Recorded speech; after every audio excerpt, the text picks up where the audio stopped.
siang guys, aku sekarang lagi di RSUD Kemayoran, lagi nganter kakakku operasi katarak ya. Untuk pendaftaran itu harus tadi pagi karena biar dapet yang awal.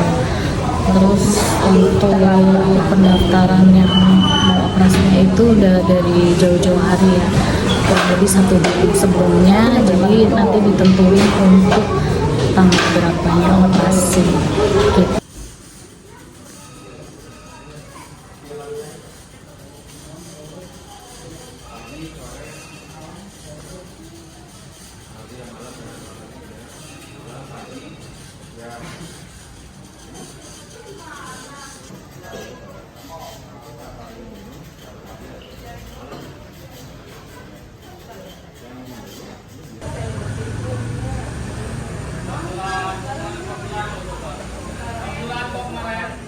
Kita nunggu.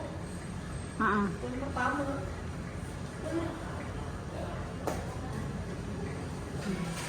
Ini ruang operasi. Di depan gitu ya?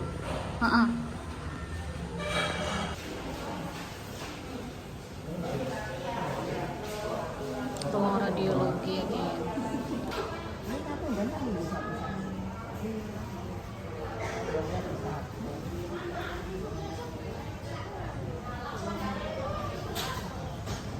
Ini ruang tunggunya, dan sebelah sana ada kasir.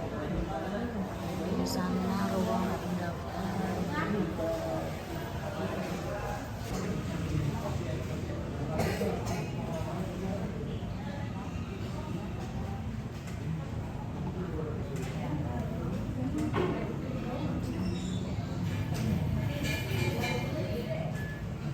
Dulu gitu. Jadi tidak mempengaruhi tadi siapa yang masuk duluan. Itu yang perlu diketahui sama pasien dan keluarga. Itu apa yang kita lakukan di ruang penerimaan atau di ruang persiapan. Itu yang pertama, kita ganti baju dulu. Yang kedua, kita tensi pasiennya. Yang ketiga, itu persiapan daripada mata itu sendiri. Kita bertanya mata mana yang mau dioperasi, kita tandain supaya tidak salah mata yang mau dioperasi gitu ya. Nah, nanti pada saat 3 hal itu sudah dilakukan, biasanya ada kendala di tensi karena rata-rata pada punya darahnya tinggi. Tapi tadi alhamdulillah memang ada 1 pasien yang tensinya, jadi kalau untuk katarak tuh kita jangan sampai di atas 160 tensinya. Diusahakan di bawah 160. Kenapa? Supaya tidak ada komplikasi. Komplikasi apa? Perdarahan. Karena semakin tinggi tensi akan mempengaruhi dari perdarahan yang akan ditimbulkan setelah operasinya. Kayak gitu.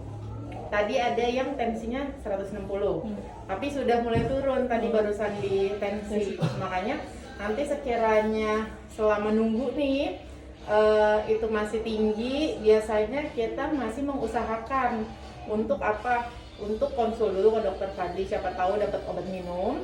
Terus sama biasanya kita ambil tindakan menunggu sampai 2 atau 3 pasien terakhir agar tidak batal gitu. Jadi kita tunggu gitu, tidak langsung oh ini tensinya tinggi udah batalin aja gitu kan, karena satu persiapan yang kita siapkan kan lumayan ya mondar mandirnya. Jadi sebisa mungkin kita optimalkan supaya jangan sampai batal kayak gitu ya. Cuma tadi tensinya sudah rada mulai turun, mungkin karena baru datang atau habis ganti baju tegang juga gitu kan. Itu yang perlu keluarga ketahui. Nanti selama operasi berapa lama? Setiap pasien katarak tuh kita perlu waktu 15 sampai 20 menit. Jadi memang tidak terlalu lama. Yang lama tuh menunggu rolling pasien selanjutnya gitu kan. Cuman karena ini rentannya 15 sampai 20 menit kan lumayan nih kalau misalnya udah urutannya kesekian. Mungkin kalau saran saya, sekiranya memang ada keluarga yang menunggu ada keperluan di luar dari rumah sakit, itu boleh meninggalkan nomor HP, tapi disarankan tidak terlalu lama. Takutnya gini, keluarganya udah selesai nih operasi, tapi belum balik. Tapi biasanya pasien tuh kita tahan dulu. Kenapa? Karena matanya kan terbatas tuh akan ditutup. Takutnya malah nggak safety. Jadi kita pasti usahakan sampai keluarganya datang, kayak gitu. Nah, tanda pasiennya udah akan selesai, itu biasanya keluarga yang nunggu kita minta tolong ke farmasi gitu untuk ambil obat. Kalau udah saya misalnya Bu udah boleh ke farmasi sama minta billing, itu berarti pasiennya sudah akan selesai gitu. Biasanya kalau sambil nunggu ke farmasi, pasiennya kita siapin untuk ganti baju lagi pulang. Nah, yang perlu diperhatikan apa untuk pasien selesai pasien katarak ya? Satu, aktivitasnya sebisa mungkin jangan sampai kena asap rokok ataupun debu. Sebisa mungkin di rumah dulu. Tapi kalau misalnya ada kegiatan yang tidak bisa ditunda, itu boleh pakai kacamata yang nanti biasanya kita kasih. Terus sama untuk makan makanan tidak ada pantang selama dia tidak ada penyakit gula gitu. Tapi kalau ada penyakit gula mungkin sudah dapat konsul dari penyakit dalam ya. Ya boleh, silakan masuk ya. Sendalnya dicopot, mohon maaf. Gitu, penyakit dalamnya tentang batasan-batasan makanan gitu. Cuman untuk daripada pasien itu sendiri, makanannya tidak ada jenis yang dipantang. Hanya sebisa mungkin jangan yang ada uapnya dulu atau yang masih panas. Takutnya kalau lagi makan masih kena uapnya kan matanya, takut ada kendala. Besok kontrol, tidak perlu daftar ke loket, langsung ke lantai 2 Polimata ketemu sama Pak Dedi gitu. Jadi besok disarankan untuk tetap didampingi karena kan matanya masih ketutup ya sama pos operasi. Biasanya juga dibuka perbannya nanti setelah kontrol untuk dilihat matanya H+1 setelah operasi kayak gitu ya. Sampai di sini ada yang mau ditanyakan terkait dengan edukasi proses operasi sama di rumahnya. Ini kalau semuanya minta keterangan dokter buat istirahatnya. Oh itu nanti gimana? Mungkin besok sama dokter Fadli untuk tanda tangan karena kan di poli di situ yang ada lembar surat istirahat yang bertanda tangan sama dokter Fadli. Harus istirahat betul. Iya, kalau untuk istirahat nanti memang besok tujuannya untuk melihat kondisi matanya kan. Sekiranya memang butuh istirahat berapa lama?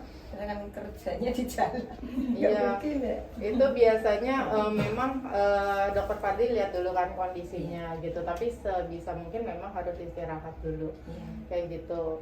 Sama mungkin nanti untuk sebagai peningkatan pelayanan kita, ada yang namanya kita minta ulasan ke keluarga, ke pasien terutama, sama ke keluarga yang nunggu tentang apa? Tentang pelayanan yang sudah kita berikan. Kenapa minta ulasannya harus diminta ya untuk pasien dan keluarga? Itu sebagai sarana peningkatan kami nih. Misalnya ada pelayanan kita yang sekiranya baik atau bahkan sebaliknya yang kurang berkenan, itu boleh banget untuk dimasukkan ke dalam Google Reviews itu sebagai peningkatan pelayanan kita supaya bisa lebih baik lagi pastinya kayak gitu. Nanti itu paling saya minta sesaat sebelum pulang. Jadi pasiennya sudah ganti baju, obatnya sudah didapat, itu nanti saya minta waktunya mungkin 5 menit untuk minta ulasan itu. Jadi bisa sharing sama pasien yang habis dioperasi karena itu memang harus pasiennya itu sendiri, nanti keluarga yang nunggu yang bantu untuk ketikin atau memberikan ulasannya kayak gitu. Sampai di sini ada yang mau ditanyakan? Sudah cukup. Sudah ya. Oke. Nah ini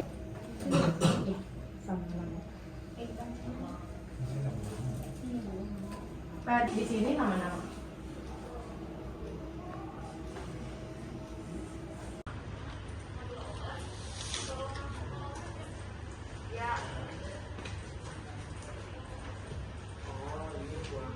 Kita ambil obat, kita diarahkan untuk ke